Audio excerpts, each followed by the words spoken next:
ladies and gentlemen, and welcome back to another episode of the podcast. Today, I actually want to talk about is something that's actually bothered me for about 3 years now. That has to do with mostly, one championship and one championship chairman himself, Chatri Sityodtong.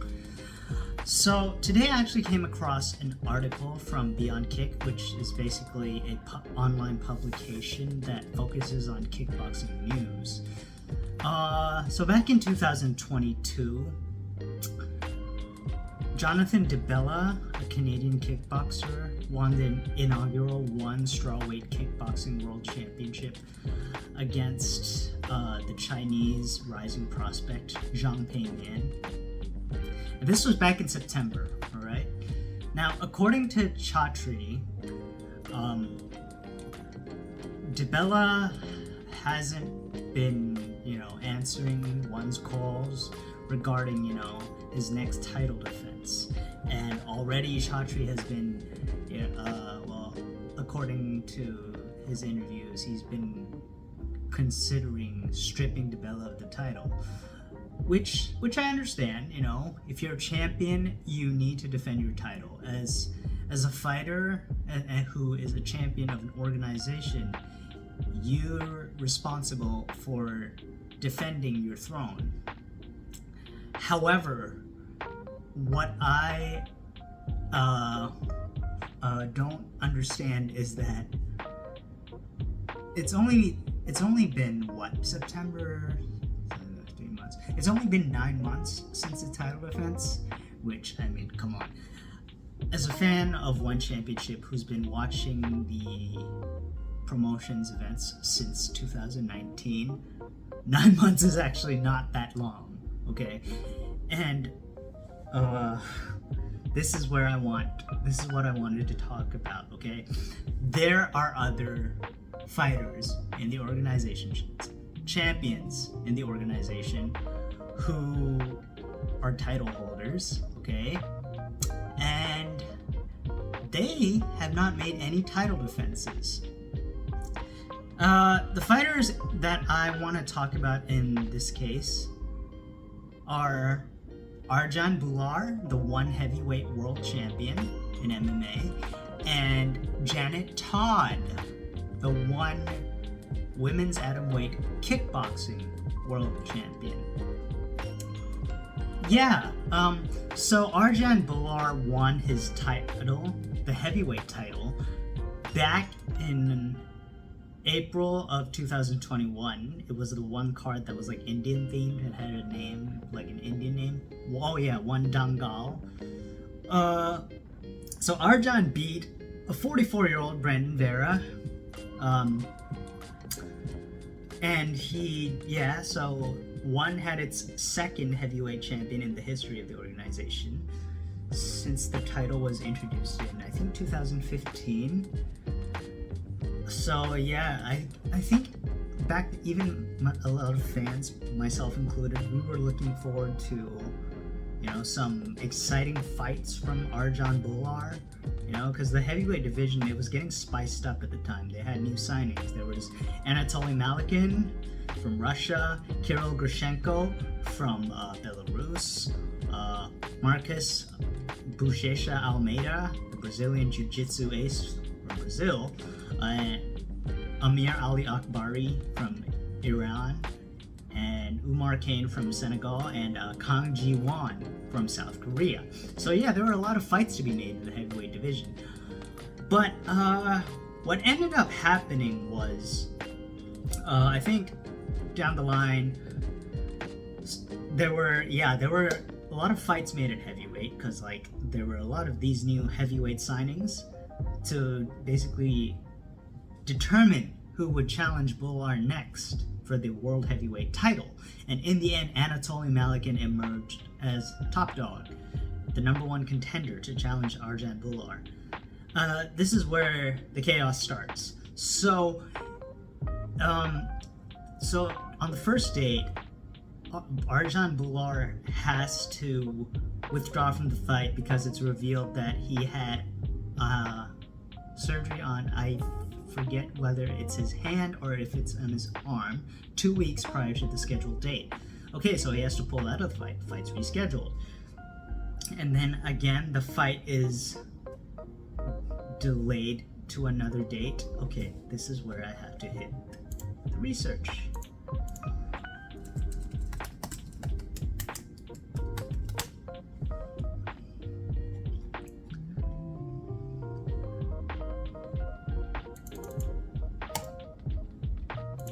Okay, let's start all over again, okay? After Arjun won the title, he actually had a contract dispute with One Championship. Why would anyone want to have a contract with One Championship? So anyways, he was scheduled to face Anatoly Malykhin at 161 on September 29th of 2022. But then, yeah, he had the surgery 2 weeks prior to the fight, so the bout was rescheduled to One Fight Night 8 on March 25th, 2023. Should have been plenty of time for him to heal, right? Not exactly. The match was canceled due to a shift in broadcaster commitments. You know what? To this day, I still don't really understand what that means. I mean, oh yeah, sure. I mean, during One Fight Nights, during the shift to the catering to the North American audience, they signed a deal with One Prime Video, but I think that started at the very first One Fight Night event, so I don't know if that plays a factor at all. So anyways, they rescheduled the bout again to a later date, One Fight Night 12 on July 15th, 2023, almost 4 months later. But then, for unknown reasons, I'm gonna go out on a limb and assume that Arjun Bhullar is the reason behind the bout being rescheduled again to One Friday Fights 22 on June 22, 2023. Oh yeah, my mistake. So I guess One wanted to hurry it up, because like, and this is my opinion. Take it with a grain of salt. I guess Arjun Bhullar has been ducking the contenders for so long. He just wants to hold onto his belt and milk his status as the one heavyweight world champion while he still has that belt.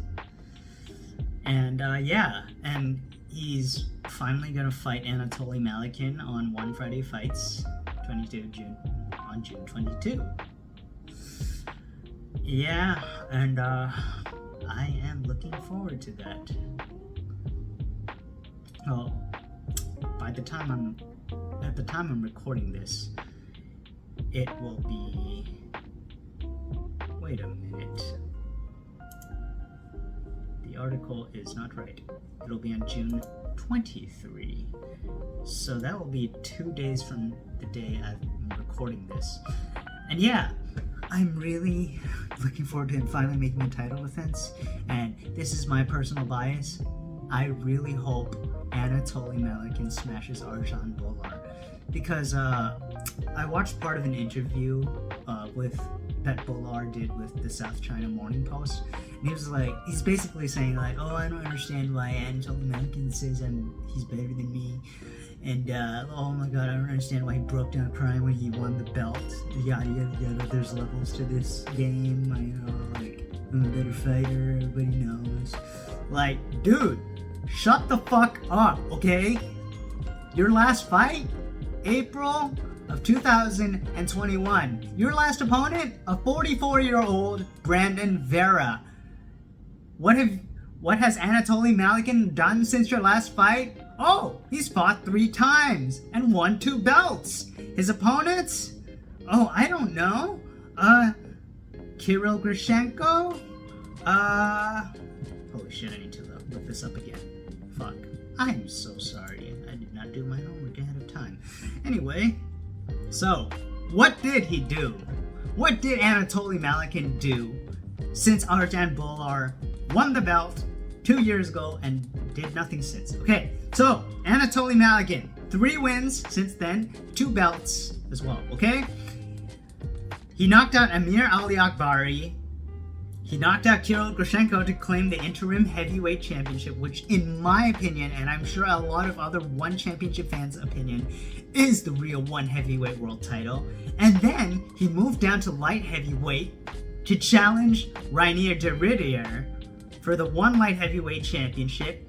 And he KO'd Reinier de Ridder. He oh my god, he almost murdered him in the cage. I saw the fight. I watched the fight. It was the first time I saw Reinier get defeated. And it was kind of scary, but it was definitely a new experience seeing Reinier being the one get dominated. And all I have to say is, Arjun's gonna get a new kind of opponent when he faces Anatoly Malykhin. That being said, Arjun is in no place to talk shit about Anatoly Malykhin, and I really hope Anatoly Malykhin bashes Arjun's face in. Cause like when Arjun is a former UFC fighter as well. He used to be with the UFC. I guess that's why One picked him up. Like, the UFC didn't extend his contract. So you know, in the heavyweight division, in mixed martial arts, one shot can knock you out. Okay, they're like heavyweight fights in mixed martial arts. They usually end in a finish, most of the time, anyways. Arjun has 3 wins in the UFC. 3 wins, okay? 0 finishes, okay? All of his wins came by decision. I mean, it's no wonder the UFC chose not to resign him. He's a boring fighter. He doesn't have that excitement, okay? I don't think the fans want to watch this style. Heck, when I first watched him debut in One Century back in October of 2019, I'm against Mauro Cirilli, I was actually kind of excited because A, he was a UFC alumnus.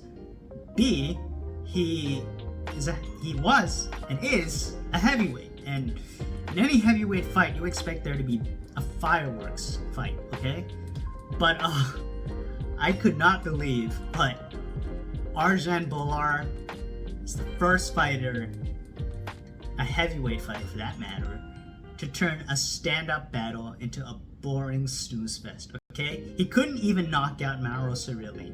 He couldn't even take Mauro Cirilli down. It was so fucking boring. It was the most painful 3 rounds I had ever had to witness, okay? And I'm even surprised the One Championship social media content team were able to like make content out of that fight. I actually feel sorry for them. They had to sift through that boring 9 minutes of shit. So yeah, anyways, that's the first fighter I'm going to go through. Now the second fighter I want to talk about, Janet Todd. Wow. She has held on to the One Kickboxing women's atomweight title since February of 2020. That's right. She's been the champion since COVID first hit Thailand. And how many title defenses has she had, you may ask, with the kickboxing title? 0. Yeah. So, but it's not like she's been inactive. Okay. In her defense, she's taken up a lot of Muay Thai fights. And oh yeah, she also won the interim women's atomweight Muay Thai championship. But that's not the point. Okay? When she won the atomweight belt, I feel that she's responsible for also defending that atomweight kickboxing belt instead of fighting for the interim Muay Thai belt while undisputed champion Alicia Rodriguez was working with her pregnancy because mother duties. But yeah, I'm not okay with that. I'm very not okay. It's been 3 fucking years. Almost 3.5 years, actually. And, like, Chatri hasn't even addressed this issue. I mean, there were talks of, like, the winner of the failed Stamp Fairtex versus Anissa Meksen mixed rules fight, challenging for the interim atomweight kickboxing belt, but as we all seen, the mixed rules fight fell through, and according to Chatri, Anissa Meksen missed weight. But according to Meksen, one championship did not fully disclose the rules of the fight to her. And you know what? I'm more inclined to believe Meksen's side of the story, because these execs, the businessmen, the CEOs, they're those sleazy guys. They're the slime balls. So, yeah. And, I don't know, man. I don't even know. I have no idea if or when or if they are ever gonna let Janet Todd defend the atomweight kickboxing belt. And like, it's not fair for Jonathan DeBella. Going back to the issue I brought up at hand. Okay, so DeBella wins the belt in September 2022. Okay, so let's assume he does. Let's assume he has been silent. Are you really gonna threaten to strip him of the title now? If that's the case, Chatri, why don't you threaten to strip Janet Todd of the title now? She's held that belt for, oh god. She's held that belt for 3.5 years, okay? 3.5 years compared to 6 months, okay? You do the math. 6 months is like, what? 180 days? Well, Janet Todd has held the belt for, oh my god, 3 times 365. Okay, 1,095 days. What are you gonna do about it, huh? Yeah, exactly, Chatri. You've got nothing to say, because apparently none of the fans' opinions matter to you. You just do what you please, you know? You just block out all the negative stuff. And even when some of the fans try to criticize you, even the slightest bit, you just block them. You block them on social media, just like you did to me after the Sohee Ham versus Denise Zamboanga fight at One Championship in Power. Yeah, that's me. I'm the one you blocked. So, why don't you actually, fix the issues instead of just blocking people out or making excuses about fighters, such as Anissa Meksen missing weight, or, oh, John DeBella is refusing to defend his title. We reached out to him, but he's just refusing. Well, guess what? Let's see what you had to say, and let's see what Jonathan DeBella had to say, okay? So, this is from an interview transcribed by Beyond Kick at One Fight Night 11 in Bangkok. So, the media had questions for Chatri. Here's one of them. Jonathan DeBella, why doesn't he have any fights booked? Chatri, he doesn't want to defend his title. He want to book a rematch with Zhang Pei-Mian, but he knows that after 4 rounds he lost easily. In the 5th round he fluked and head kicked Zhang. We might strip him. Media, he's the champion, but he doesn't want to defend his title. That's pity. Chatri, no, but I understand. When you get the one belt, you get dignity, fans, and sponsorships. Lots of things. You can become a movie star. He's from Canada. In Canada, he is a superstar. But he fights a Chinese fighter and loses. I understand. But it is not fair. In this sport, when you have the opportunity to fight in the main One Championship, it means you're the best of the best. You need to have responsibilities. This is professional fighting. You compete for the belt, and you win it. You must have dignity in yourself. Not just the belt that has dignity. You must also have dignity and defend the title. But most of the time, we don't have problems. We might have 1 or 2 issues like this every 2 or 3 years. Okay, so, hearing that, okay, it's kind of unusual to hear Chatri talking about a fighter refusing to defend their title, because this is actually the first time I've heard Chatri address such an issue like this. But first of all, actually, the only thing I take issue with is him trashing DeBella about the fight, about the title fight, okay? Like saying that he knows that after 4 rounds he lost easily. Oh yeah, you be the judge of that, Chatri. But in the 5th round, yeah, he knocked him down, and everybody knows it was a fluke. he just sounds so like bitter. He just comes off as bitter, and yeah, he's just like just imagine two guys in a in a street fight, and like it looks like things are about to cool down. They're walking away, but then one guy just comes up from behind and just sucker punches. Chatri's the guy throwing the sucker punch, okay? And yeah, it just sounds like him. And yeah, when you get the one belt, you get dignity, fan sponsorships, lots of things. You can become a movie star. He is from Canada. In Canada, he's a superstar. It sounds very familiar to another fighter, Chatri. Arjun Bhullar. Yeah, I know. You may put the Indian flag next to his name and picture, but the real One fans know he's actually from Canada. And I don't think you gave him that treatment. Huh? What'd you say, Chatri? So yeah, a lot of double it's a double standard I'm seeing here. I don't really understand. Like, why does he have to do John DeBella so dirty, you know? Like, did John DeBella, like, threaten his family or something? And, like, okay, I have nothing left nice to say, and I've been told if you have nothing nice to say, don't say it at all. Okay, so apparently Jonathan DeBella also had something to say. Beyond Kickboxing also reached out to Jonathan DeBella, and this is what he had to say, okay? Since I won my title, I haven't heard from one. No congratulations, no next fight news. I've asked to fight on the May 5th card in Colorado against Zhang or Daniel Williams since he called me out. One replied that they don't want me to do those fights. For over 6 months, I did not know when I will be defending my title. I saw Zhang had fought, and I still wasn't sure when I was fighting next. I got offered a fight against Zhang for June. I said yes. I started training camp, but they kept postponing the date without explanation. As the world knows already, my win against Zhang was not a fluke, as I gave the fans one of the best fights of the year in my debut. I should have gotten no disrespect, especially considering I haven't fought kickboxing in 3 years before that fight.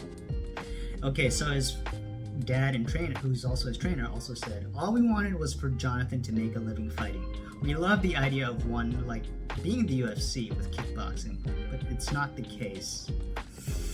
Yeah, so, now that the situation's come to this, man, it's hard to picture if, like, Jonathan DeBella will ever fight again with one, or if it's going to be like another contract dispute and it's going to take a while before we see Jonathan DeBella in another fight, let alone defend his title. But now that, you know, like, the behind the scenes of one is being, like, exposed, it's going to be hard for them moving forward. It's going to be hard for them to, like, obtain new signings, whether it's in mixed martial arts or kickboxing. But then again, like, I've been told from someone who has had dealings with one before that, okay, yeah, one championship may be, you know, sleazy, they may be underhanded with their tactics at times, but it's not always on them, you know, when it comes to these fighters disagreeing and the fights falling through. I've been told that some fighters, they're really fussy, you know, they bring in their management, their lawyers, they're like fussy as fuck. So yeah,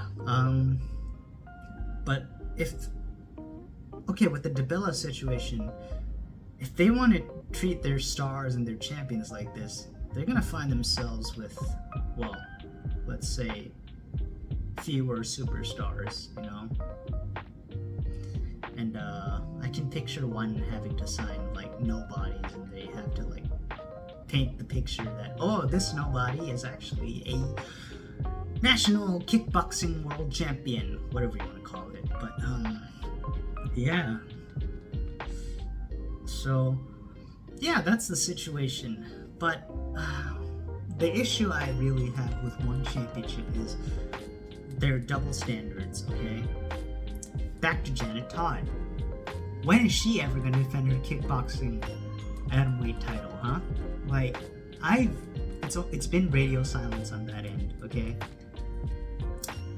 If anything, I feel like after Stamp won her match against Supergirl at One Fight Night 6. I think it was 6.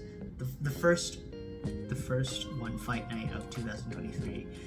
I felt like she should have qualified to become #1 contender for the one kickboxing atomweight title. Like freaking Chatri said that. Yeah, she'll probably become the challenger for the interim atomweight kickboxing belt, which honestly makes no sense. Why would they want to make an interim title fight for the kickboxing atomweight title? Janet Todd is healthy, she's active, she should make kickboxing her priority. Besides, okay, she held the atomweight Muay Thai belt. She already lost the title unification bout to Alicia Rodriguez. It's time for her to shift her priorities to kickboxing. Done. Discussion over, okay? God, I am so sick of them of One and Chatri giving certain athletes the privilege, the special treatment. It makes me sick, and like, the Arjun Bhullar situation pissed me off for the longest time, and the breaking point for me was his interview with the South China Morning Post. Like, dude, shut the fuck up. You haven't done shit for over 2 years. Meanwhile, your opponent has been on a tear.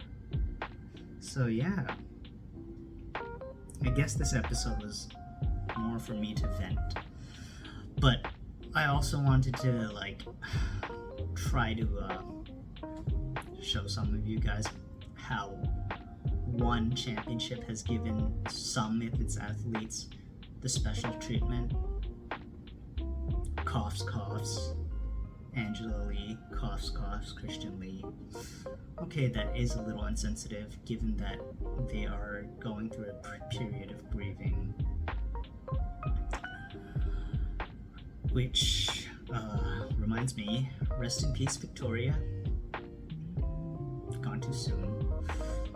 And also then I'd like to remember one championship referee, Bao Bom. หลับให้สบายนะครับ and be kind, you know, especially when you don't know what's going on. Let's get back on topic. But yeah, One is given so much special treatment. Like, how do you say? Who else is there? I can't think of any athletes who get the special treatment anymore. Okay, like, for example, Jonathan Haggerty in his first reign as the one Muay Thai flyweight champion, okay? He held the title for like just a little over a month before he had to make his first title defense. And his first opponent was Rod Tang, and we all know how that went, okay? And I applaud him for that, but One did him dirty, okay? I may not have been a Haggerty fan since then, at the time. Sorry. But like, in retrospect, One championship really did Jonathan Haggerty dirty. I think he held the belt for like just a little under 50 days. And Shinya Aoki, I think in one of his lightweight title reigns, after beating Edward Flying at the first One event in Tokyo in March, he had to defend his title against Christian Lee, and he got beat out, and the title defense took place in May, so that was 2 months, and he got beat. So yeah, so I'm seeing a lot of inconsistent patterns, you know. So like, what is it One really wants, you know? What is it One really wants out of the fighters, out of the champions? What is considered too long of a period? And what's really going on with the negotiations for the title fights and the title defenses? I mean, I'll never really know. I don't work behind the scenes with One. But from where I stand and what these athletes, what these champions are saying, I'm more inclined to believe what the athletes have been saying. In this case, I'm more inclined to believe Jonathan Davila that one has been like ignoring his calls, one has been postponing the dates for his title fights, okay? And then you got the situation with Anissa Meksen, which I find to be really unfortunate, but a third party has informed me, a third party that has nothing to do with One Championship anymore, he has informed me that like Anissa Meksen's like management has been a little fussy. They've been a lot to deal with, so it's led to a lot of her fights falling through. It's led to her not getting the title shot, but I do want to believe some of the things she said. So I want to give a look over on that why her one mixed rules fight with Stamped Air text fell through. So it said she no-showed at the weigh-ins, okay, and didn't attend the press conference. And it's apparently when she no-showed, Chatri like came out first and said, she no-showed because she was 3 kilograms overweight, which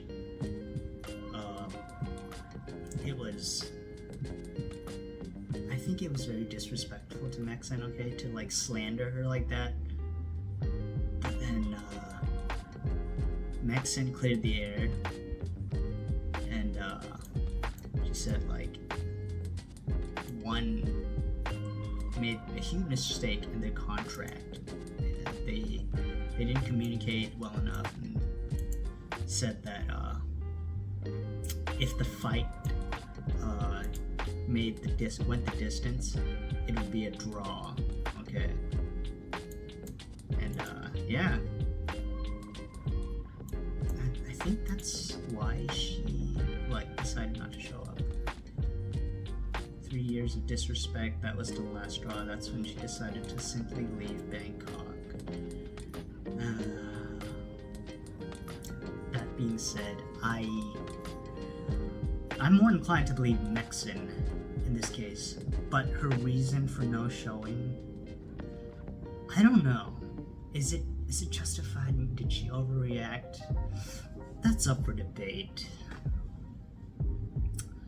But I mean, it's a shame if Meksen never fights for One Championship again just because of a miscommunication and like some stupid stipulation to a fight. Either way, I mean, she's a really talented fighter. She was good in Glory as a kickboxer. Obviously, a lot of people wanted to see her fight with Janet Todd. I myself wanted to see her challenge Janet Todd for the one atomweight kickboxing title that she'd been hogging for 3 years. But from where I stand, I don't think that fight's ever gonna happen. So yeah, that's pretty much all I have to say on this entire situation. Summary. So in summary, Chatri in One Championship treats their athletes. Some athletes get such special treatment while the others are just cast aside like nobodies. And as the saying goes, sometimes shitty people just prevail. And we just have to roll with the punches. But I hope the situation with Jonathan DeBella works out. It'd be ashamed if they stripped him of the title. I hope he gets a fight. I hope One stops postponing his fight dates. For fuck's sake. And Chatri, stop being a sleazy scumbag, alright, man? It's not cool, okay? And stop flipping the narrative in your favor. You're becoming notorious for doing that. Anyways, that's all I have to say in the matter. And again, I'm sorry I lost my cool on the Lee family. Rest in peace, Victoria Lee. Rest in peace, referee Wacharin Nanlabay Sabay Kapi. That was a long time coming. I should have said that a long time ago. And I just want to say again, I know I said this before. It's probably gonna get annoying, but if anyone seems like they're struggling to you, whether little or big, reach out to them, talk to them, okay? Or just be kind to them, treat them nicely. It could make the biggest difference. You could possibly be saving their lives. And yeah, and that about wraps it up. And for those of you who made it this far to the very end, don't forget to press like and subscribe. Anyways, that's it for today's podcast. Hope you all have a good day, good afternoon, and good evening.